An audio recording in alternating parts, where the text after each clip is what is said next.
But I grew up in Ireland, you know what I mean, and where it was, you know, statues walked and stuff, you know what I mean, and there seemed to be more dead around than living, really. When I was a kid, it was a depopulated country, you know what I mean, full of ghosts and stuff, you know, so maybe that affected me in some way. I don't think you ever really grow up, you know, that's one thing I do believe. When you write something or when you imagine something, you know, you often imagine it almost straight out of your childhood.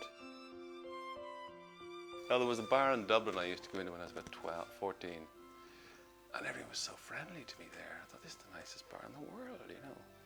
You know, everyone's smiling, sit down here. Of course, I didn't realize. I gradually realized it was all men, you know. It's like, okay.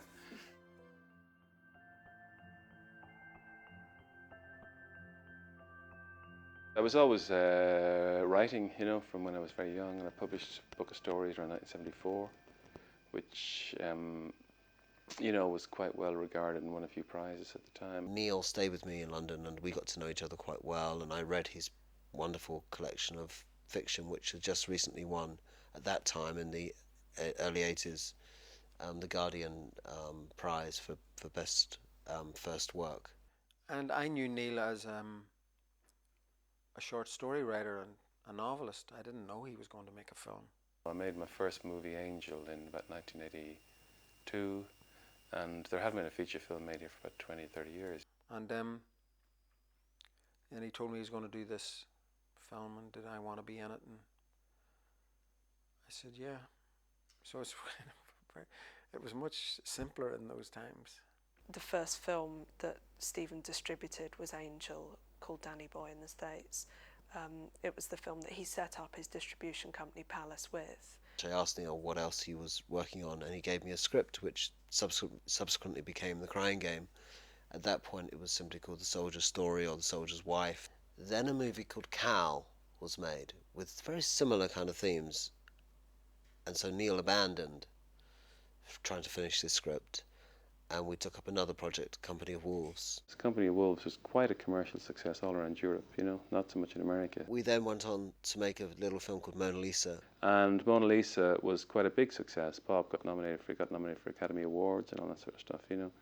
And I mean, I had never anticipated this kind of thing, you know.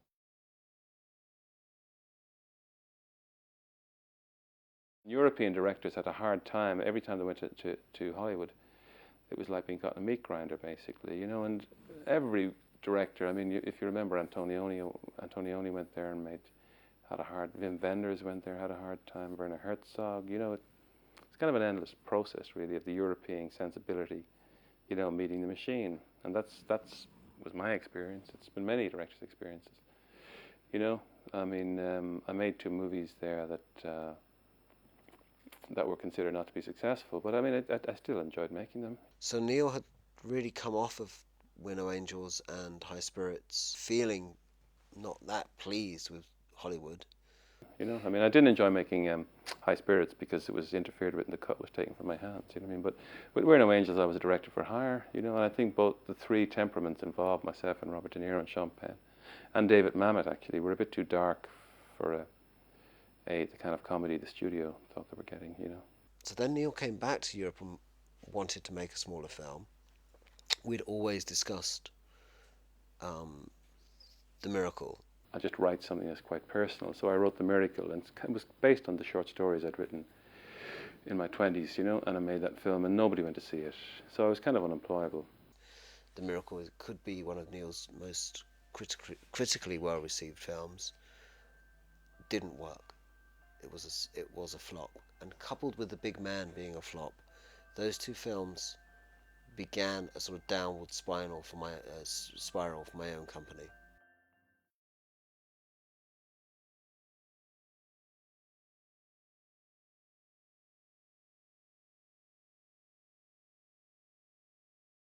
And Neil said, "Do you remember the story?" This must have been 2 in the morning or something.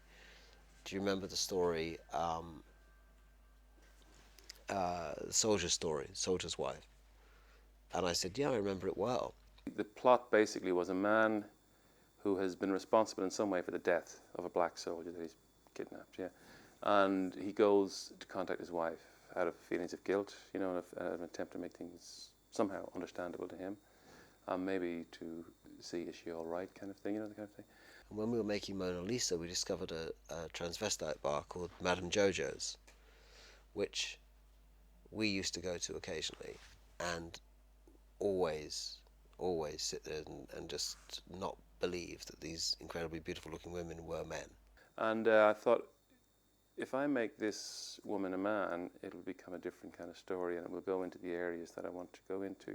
And he said, well, what if when he comes back it's a man? Like those guys in Madame Jojo's. I wanted to make a movie that started with realities of a specific political situation, you know, and then to bring it into territory that will even question the basis of those politics, you know. So when I made that character Dill, the wife of the black soldier who was killed, when I made her into a man, the whole balance of the story changed, you know, and it became very exciting. And when he gave me the completed script, I just loved it. I thought it was fantastic. I just thought it was really wonderful work and magical and very funny and really exciting. I had a very strong feeling, actually. It was very simple. I thought, okay, I've written a script. It's profoundly interesting to me, you know.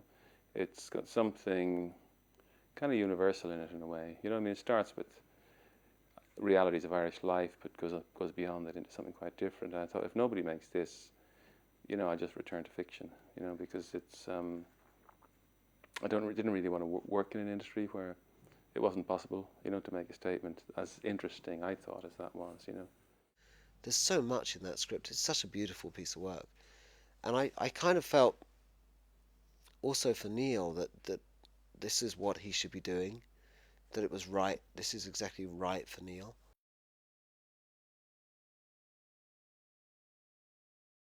When I got to Cannes and the script had gone out to all these people that I thought would love the film, and all the Americans were in Cannes, nobody liked it.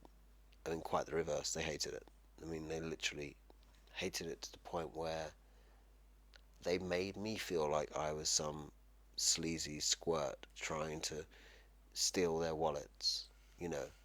It wasn't just like go to a meeting about the soldier's wife, as it was then known, and to find out whether they liked it or not, but they would push the script across the table at you as if they had just been contaminated with something. I mean, I certainly think on paper, the reason why no American company wanted to invest in the script, invest in the project beforehand, which is usual, was because of the subject matter. It was taboo. The first time that I recall reading a Crying Game, which was not a first draft script, was on a trip from Madrid to Paris, and it was so fantastic that I had decided I was going to meet a French company called CB, and I was just really going for a make contact type meeting. I wasn't punting any pictures to them, but I actually did to them my first ever pitch of the Crying Game, which was really rather delicious because, you know, I started out saying, you know, it's set in Northern Ireland, and the French guy said, that is a negative. And then I went in and I said, well, it involves this black English soldier. I said, that is another negative. And then I said, you know, our hero is a member of the IRA. And he went, that is yet another negative. But I kept on going because, you know, I'm a trier. And he kept on saying, and then he falls in love with the black soldier's ex-partner. And he says, that is another negative. And he kept on going through this negative. And then I got to the end of the pitch and he said, but I love it. Nick Powell and Steve Woolley were very keen to bring Miramax in up front. They felt that would close the financing and give them a good US distribution partner. And Bob and Harvey Weinstein were deeply concerned about the casting of the film. There was a real issue about the role that Jay Davison ends up playing because, of course, she is a she and then ends up being a he, which is a very, very difficult piece of casting to pull off. And I think Bob and Harvey didn't believe that Neil and Stephen were going to pull it off, and they were reticent to come in up front. and I needed to get their money. I mean, it had to be that I could see what the future was. The future was making the film without any American money, and we've been very spoiled up until then with Miramax. They've been good to us. It was very, very tough on Nick and Steve at a point that they really needed this film to go into production, and Miramax had no interest in coming in up front. And so I was somewhat upset and surprised that Miramax weren't going to come into the Crying Game.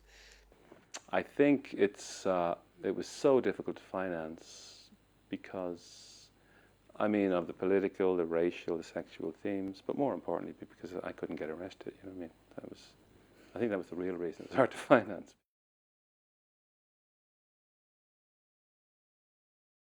Film 4, the filmmaking arm of Channel 4, had been very keen on considering investing in the Crying Game, but they had taken a long, long time to make a final decision of putting up money.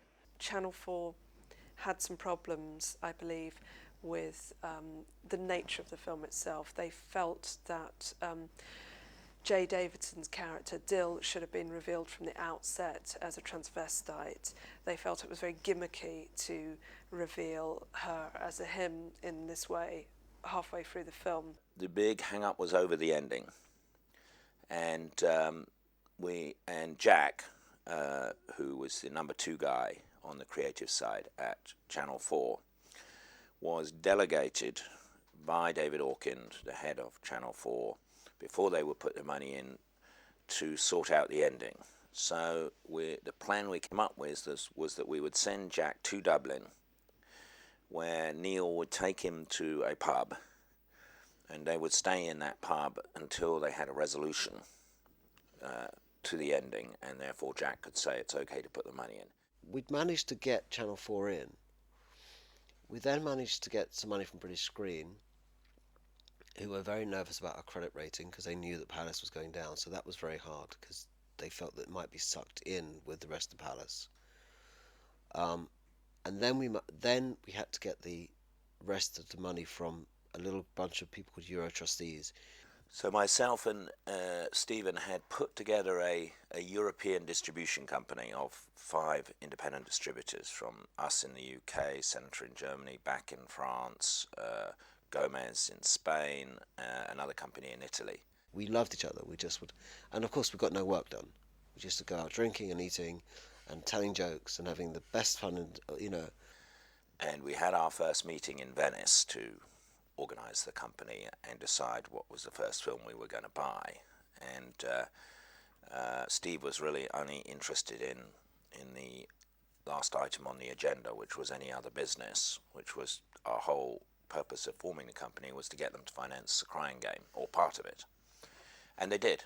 They had all read it, they loved it, they're all big supporters of Neil, and they all came in, but they didn't have enough cash. It was a jigsaw. It was a mess. It was a whole smorgasbord of different financing entities who all had to be happy with each other. And we had gone to see Michio Yoshizaki, who was the European representative of Nippon Herald in Japan, and who had monies to invest, who had been a big supporter and admirer of Neil Jordan's. But I remember Steve famously saying to me, "It's a complete waste of time going to see Michio. You know, she's lost so much money on all these past Neil films that she'll never come round," and so on and so forth. But I said, "Steve, don't worry about it. I'm going to go down there and try, in a way, to prove him wrong." And, by the third glass of champagne that Michio was paying for in the bar of the Excelsior in Venice, I had persuaded her to come into the film and to stick in that last piece of money.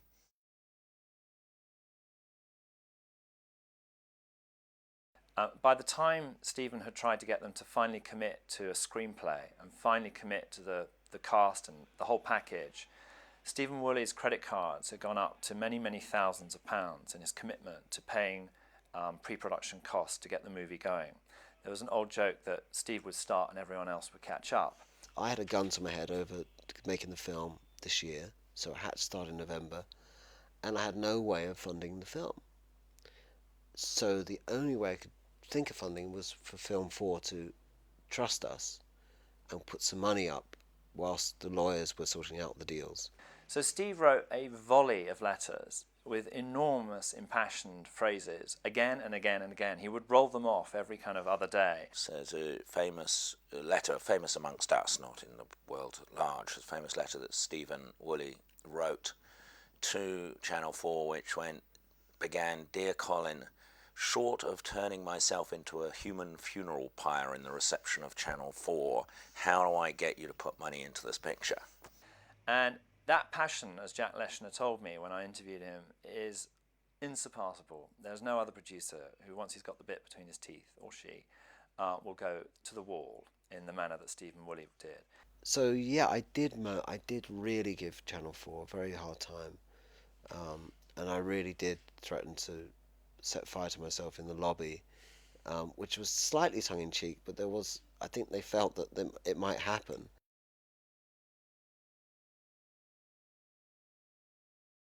I just decided I wasn't going to do any more theatre.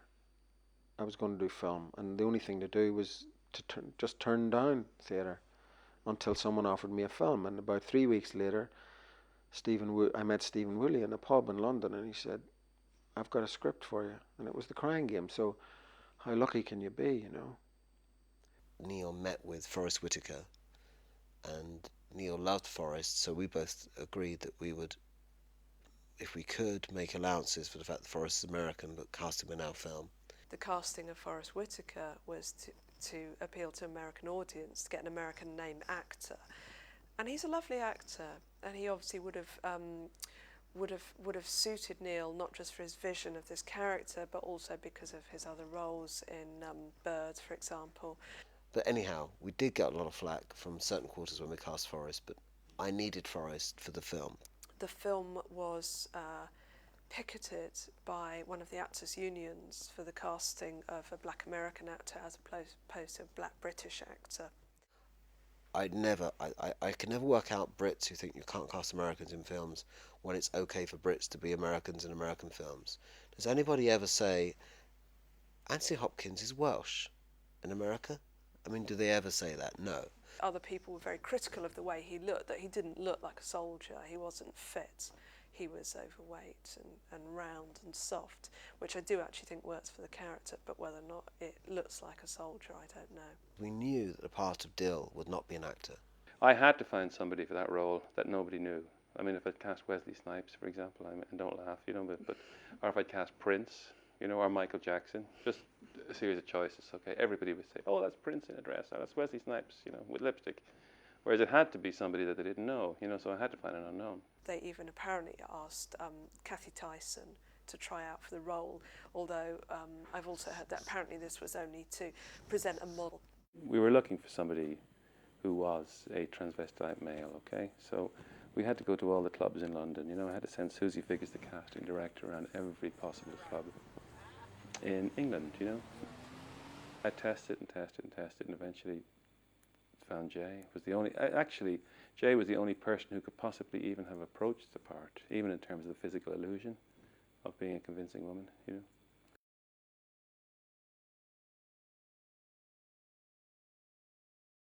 So that I wouldn't lose Stephen Ray and Forrest Whitaker and the actors, and I wouldn't lose the crew, and I wouldn't lose Neil, I had to set a start date and start moving towards the start date. So we set the start date. We shot 3 days in Ireland.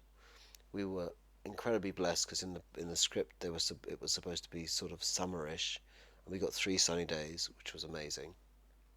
Film finances wouldn't guarantee those days, which meant that I didn't have a completion bond, which meant that if anything had gone wrong in those days, I had no insurance, no money insurance. To shoot certain scenes out in Ireland, which were not bonded, was really putting Palace Pictures itself at risk. However, the film was finally bonded. It was just that Stephen wanted to get on with it. But I had to keep going, so I would go to my cinema, and I owned my own repertory cinema in London, the Scala Cinema, where Palace originated from, the video side, and just take the day's takings. Stephen Woolley called me up and said, we need the box office takings because we're shooting a film and the entire cast and crew is going to walk off set unless we give them some money. You know, it was that hand to mouth. It was that hand to mouth. So I said, yes, boss, and gave him the money from the tills. And that was it. He owned the cinema, he took the money. So everything was being dribbled.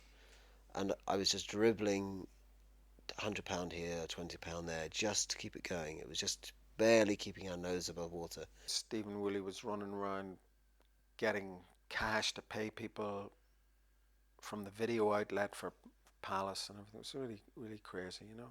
Crazy. Oh, it was actually extraordinarily fraught because there was so little money to make the film with, you know, and actually there was, you know, it dealt with some quite large elements, you know, that were quite expensive, when the glass house is shot to pieces and various sequences of violence.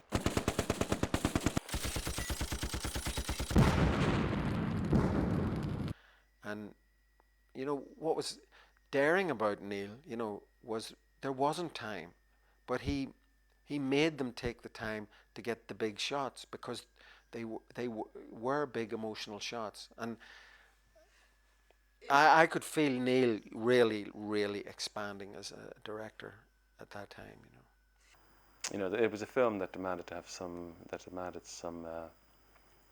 not, I don't think the word is style, but it demanded a certain kind of grace in the camera, you know what I mean? So it had to be made very, very carefully. It has to go like clockwork. Things have to move efficiently and well. And so one finds oneself, you know, being eaten away with stress every day. People were literally physically fighting behind me in the set as I was looking through the camera and directing a scene, you know, and they'd be doing it in silence, you know, everyone trying to get their space and stuff like that. He described the underfinanced filming of The Crying Game as being like working in a war zone, and as I'm sure filmmakers know, it can be very hard working in underfinanced and under-resourced situations. Well, I think during the whole process of the dialogue we had with Film 4 as regard to the script, Neil came up with what we always called the Some Like It Hot ending, because there was a sort of walking off into the distance between his character and the character of Dill. And we recreated a shopping street in the East End of London, complete with fake snow. And we came up to shoot this scene, and I said to the producer, Stephen Woolley, I said, look, this is not going to be in the film. You realise this? We shouldn't even shoot it because we're so strapped for cash, you know. And he says, well, we have to, you know, that's why they're back to it. I said, I guarantee you it's not going to be in the finished film. And it was an enormous setup. We had to close off a street in London with a Luma crane and lay down snow and shoot this kind of rather fake reconciliatory ending, which everybody, particularly the actors, because the actors always sense things, you know, knew would not be in the finished film. It's freezing. You're not going to ask me where I've been? No. Fancy taking a trip? Where, honey? Told you not to call me that. Where, Jimmy? It's not Jimmy, it's Clive. Say where, Clive. Where, Clive? South of Spain, Florida, Barbados. Is Clive going to give me grief the way Jimmy did? Well, you don't know how it is, though. Nobody's perfect.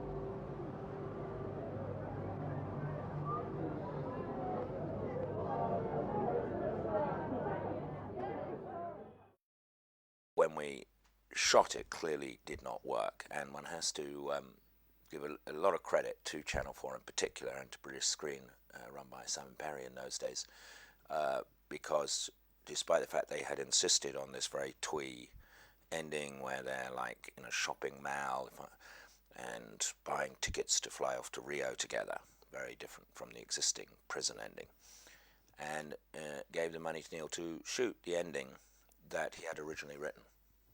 So the film as it stands is not like a new ending was shot, it's actually the original ending which wasn't shot was then shot.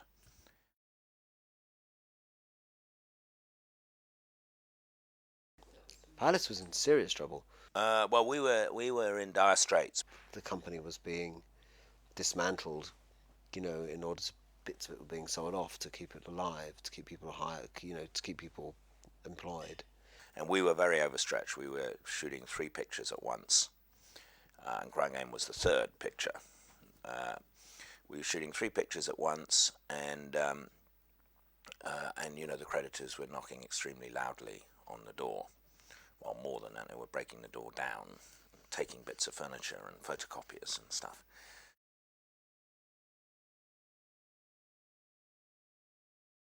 The story I've heard is that Elizabeth Carlson, Steve Woolley's wife and a producer in her own right, carried the film in one arm. Actually, it's impossible to carry a 35mm feature film in tins in one arm, and unless you're Superman, and their newborn baby in the other to Paris to show Gilles Jacob, the director of the Cannes Film Festival, the film.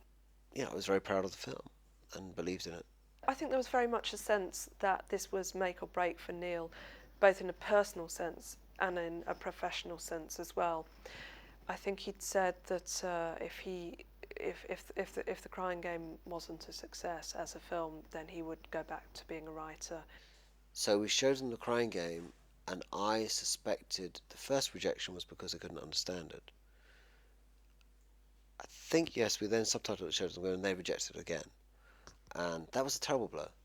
This must have been very hard at the time because it's a very important launch pad culturally, critically and commercially for films.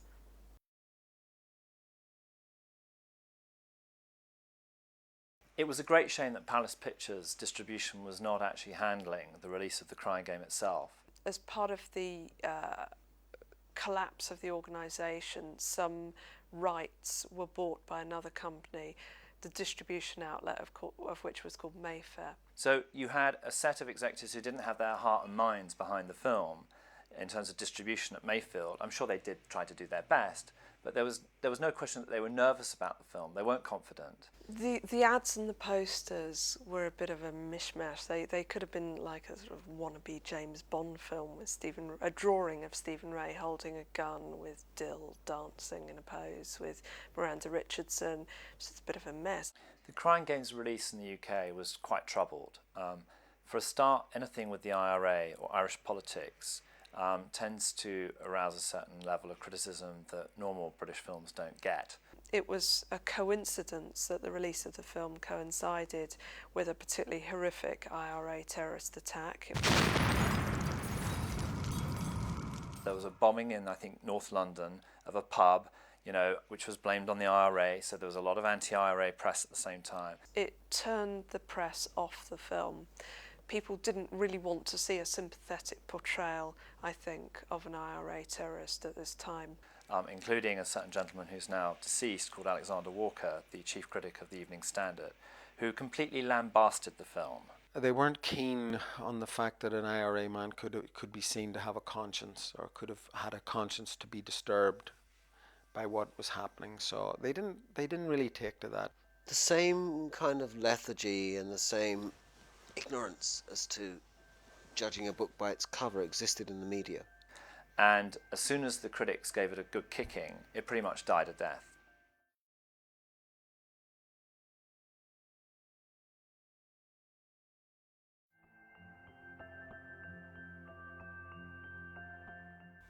Miramax weren't affected by this at all. They were very solidly into it. Once Bob had seen the film, Bob Weinstein, Harvey's brother, Bob really believed in it. I mean, over and above Harvey. And Harvey really trusted Bob's tastes in terms of what is populist or what could go wide. This was such an interesting love affair anyway, and so well told, that Harvey, I think, believed in the story. Bob could see the exploitation value of The Crying Game. Harvey could see that it was a good movie. The toughness and the hardness that Nick and Stephen experienced was equalised by Harvey's absolute passion to find an audience for this film. The first American review and the first trade review, which was not only a wonderful review but also specifically said, do not under any circumstances tell people what the twist is in the movie. That reverberated across all of the journalists in America. Nobody revealed it.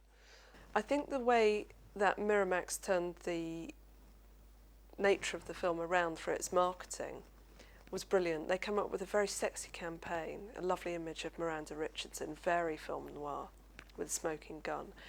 And the most brilliant thing they did was encourage an entire audience to buy into the hook of keeping a secret. The gimmick worked. But the good movies survive a gimmick. You see, the gimmick got people in, got people talking, but they would never have talked about it if the film itself hadn't worked. It was like wildfire.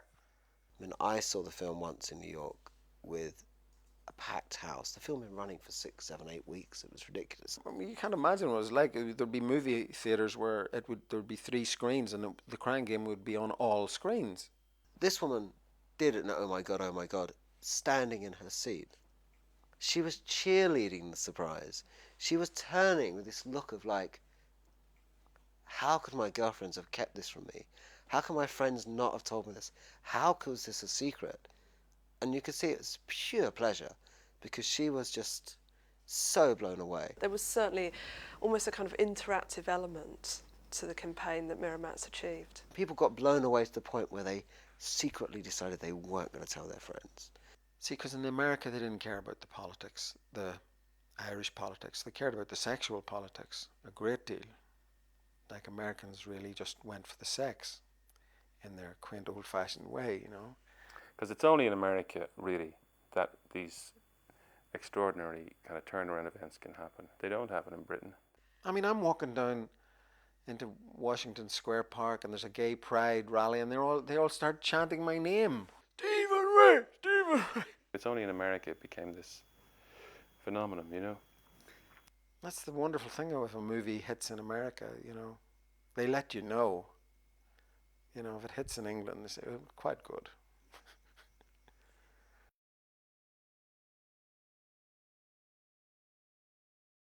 We heard the news in the offices here, and Bob Weinstein was on the phone saying, okay, they're coming up now, and he's reading it off the TV, and he was saying, oh my God, best supporting actor, Jay, you know, then a big cheer in the office, and best actor, Stephen, and then best screenplay, Neil, and best film. But we were in a ironic, if you like, situation in that we were in Los Angeles, you know, with 6 nominations going to the Oscars, but I couldn't pay the hotel bill. Fortunately, Harvey did. He was very generous. He not only paid the hotel bill, but he paid the extras, which was really sweet of him. And so my son had a ball because once he found out that we weren't paying for the extras, we were getting pizzas and ice cream every 45 minutes. I defy anyone to be curmudgeonly or to be mean-spirited about the effect that the Academy Awards have on you if you actually are a film fan. I think the Academy Awards are hilarious because everybody lies through their teeth, you know. And it wasn't about winning. It was about having those nominations. For me, I think for Neil it may have been different. Everybody says, oh, it's not a competition, you know, and it's all about, I mean, they're wonderful films, there's so-and-so's movie, there's so-and-so, it shouldn't, the competitive aspect is horrible to say that, and you know they would cut people's throats to get that bloody statuette, you know, so it's hilarious, you know. People say, you know, they see you in that little box, that I look so happy. You mean, I won for a writer, you see, I won the Academy Award for a script, and that's like, it's like a kind of a also ran prize. It's like a consolation prize, you know. We're not going to give you director, but we give you and it's also the one they always give to independent movies, you know. It was a great night. Well, I didn't. You see, I thought maybe Jay would win, you know. That's what I thought, or maybe I didn't know what I thought. Really, it was delightful.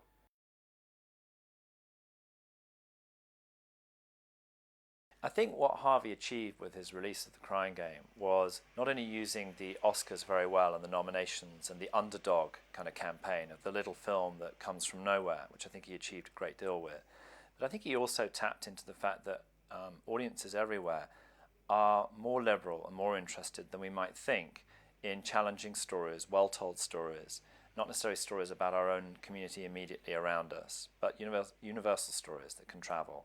It was definitely part of the Clinton thing, I think part of America, an older generation in America having to face the fact that there was change ahead and that they would have to be part of that change. No, there have been bigger movies since. At the time, and for a long time after, it was the biggest grossing movie. Miramax at that point, having picked up The Crying Game and run with it, managed to entice Disney to take a real financial interest in their future. I think if the Crying Game hadn't succeeded, Miramax would have found it very difficult to survive. Of course it transformed my life. I had a career in America, which I never had before, and I had a career in film, which I never had before. Well, it's not so much the movie changed my life. It's the fact of that you can make a movie like that and people will go to see it. You know, that made me say to myself, it is worthwhile keep making movies, continuing to make films. You know.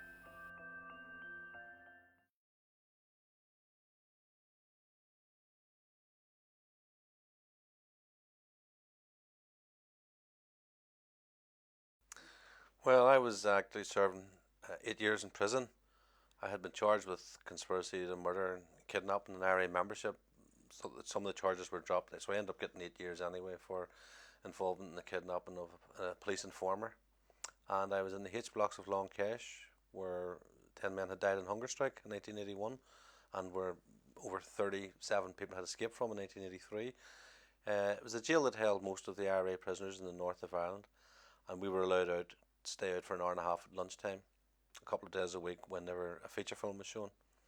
And so it was after the Crying Game, perhaps 94, 95, was released on video in Ireland. I mean, everybody was saying you have to see this film because there's an incredible surprise in the middle of it, and I'm not going to tell you what it is. And so I suppose that was the big thing. Would the surprise affect me in the same way as it affected others? What was funny was that prior to the character of Dill being revealed as being a man, there was a number of prisoners who hadn't had sex for maybe 10, 12 years, had really fallen in love with he, she, and so whenever that was revealed, it was a great moment for 2 or 3 of us who knew the real story and had a real laugh at the expense of some of the prisoners. The story essentially is that the IRA has one of its key members being interrogated in Castlereagh. The situation is simple. You're being held hostage by the Irish Republican Army. They've got one of our senior members under interrogation in Castlereagh.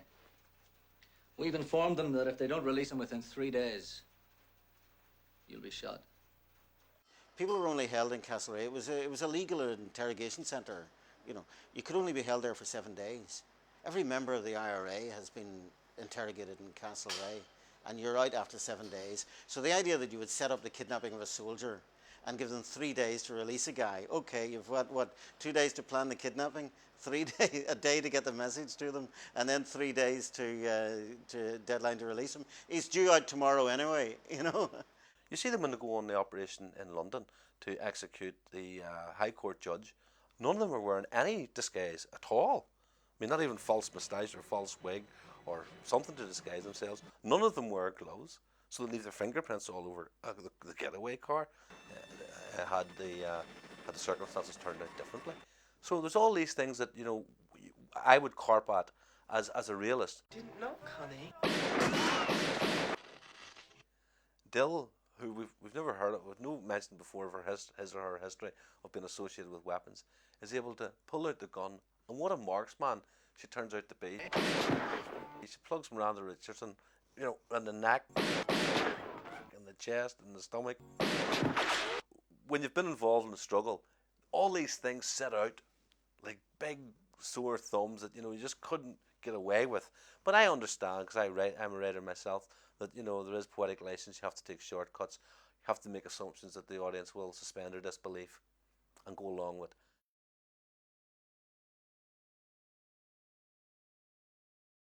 With regard to Stephen Ray's character, Fergus, he is going through a really deep set of, process of soul searching into what he actually is and why he's doing what he's doing. And the worst thing of all he's confronted is when he's told to kill Jodie, you know what I mean? Which basically, makes him question his everything about himself. I don't know, it's so subtle, you see. Fergus hardly feels himself changing. He's being seduced by Jodie. Jodie has to seduce him to try and save his own life. So he just slowly does so. Until Fergus is just in there. Fergus becomes a human being again. He relates to the guy not as a soldier, but as a human being. two types, Fergus. The scorpion and the frog. Ever heard of them? A scorpion wants to cross the river, but he can't swim. Goes to a frog who can and asks for a ride. Frog says, I'll give you a ride on my back. You'll go and sting me. Scorpion replies, it would not be in my interest to sting you, since as I'll be on your back, we both would drown. Frog thinks about his logic for a while and accepts the deal. Takes the scorpion on his back, braves the waters, halfway over feels a burning spear in his side and realizes the scorpion has stung him after all. And as they both sink beneath the waves, a frog cries out, "Why did you sting me, Mr. Scorpion? For now we both will drown." Scorpion replies, "I can't help it. It's in my nature." So what's that supposed to mean? Means what it says. A scorpion does what is in its nature.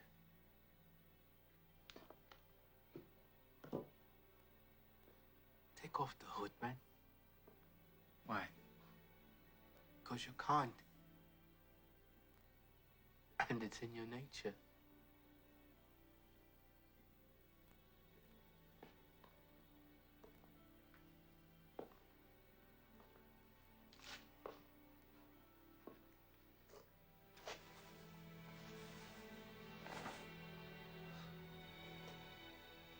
See? I was right about you. Don't be so sure. Jody's always right. The most seductive thing that Jodie says to Fergus is, "You're a kind man. That's your nature." And he suddenly sees, "Oh Jesus, I'm not the person I think I am." What he's saying is, I think, I have seen something in you, Fergus, that you haven't even seen in yourself yet, you know? And that will come out, even if you think it won't. You will try to repress it, but you're in trouble, boy. I think that the dilemmas that both the soldier and Fergus find themselves in are very realistic, where the soldier has to really use his intelligence and his intellect to try and scheme for a scenario where if the opportunity arises, he is going to try and escape or else turn Fergus.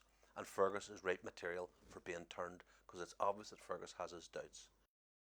When I was making the film, I suppose I must have been responding to something that was in the air. There was a lot of questioning within, say even within the IRA at the time, you know what I mean? There was a lot of questioning of their procedures, of what they were doing. They've been involving, the Republican movement had been happily using death basically as a weapon to achieve a political end. And the problem that I have with the film is that why isn't there a film made which portrays the IRA person as being flawed, of course, and in their struggle with the British, still emerging at the other end, with their humanity intact.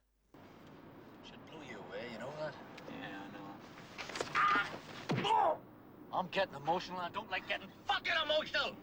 You understand, Hennessy? Yeah. Fuck you too. Understand. Fuck you. The two main IRA characters in it, who I think is Maguire and Jude, the woman, I mean, they're depicted really as psychopaths, and that annoyed us.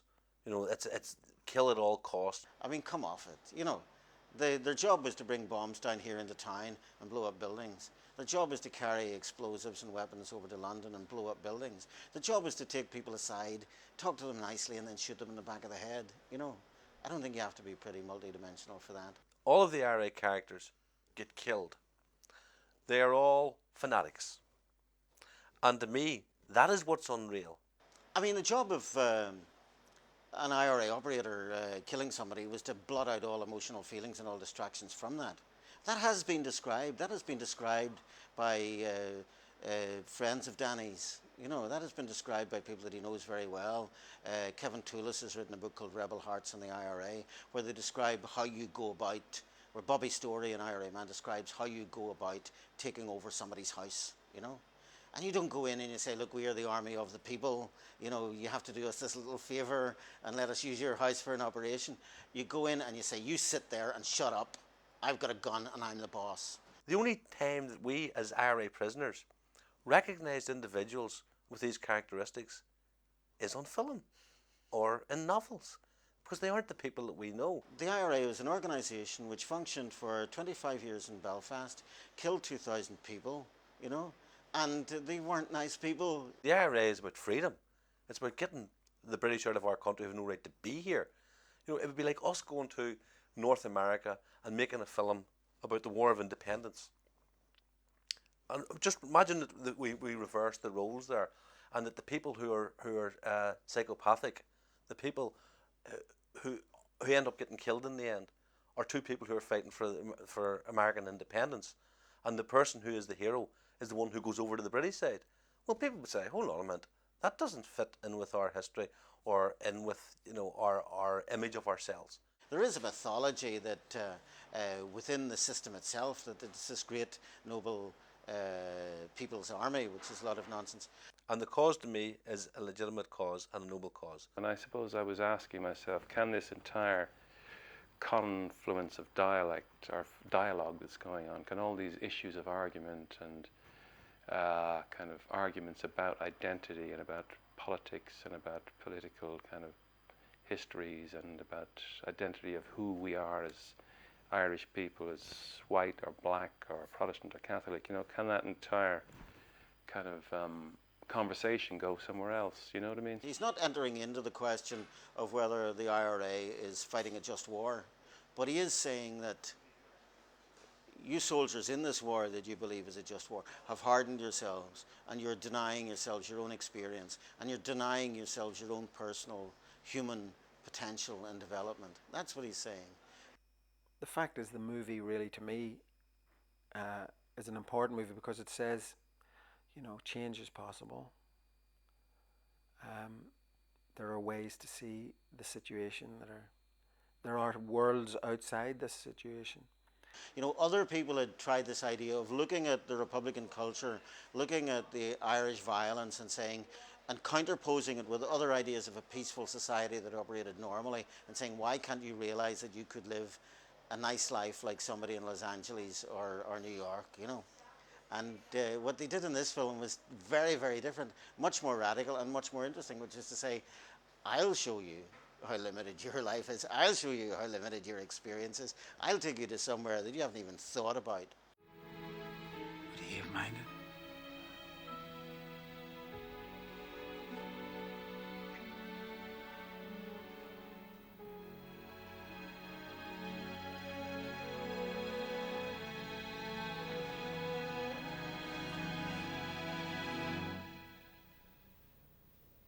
You did know, didn't you?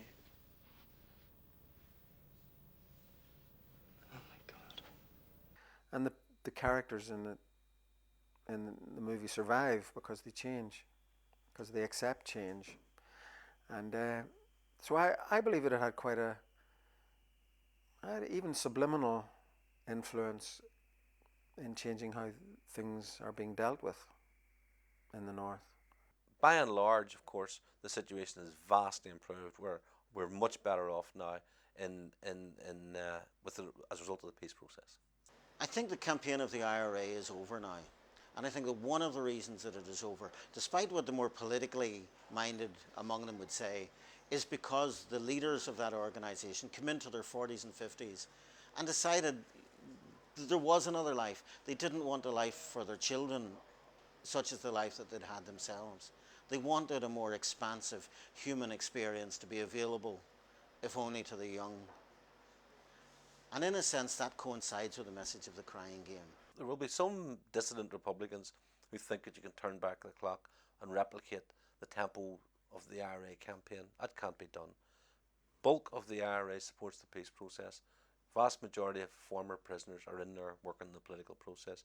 So I don't see any justification for return to armed struggle, and I'm glad to see it's over.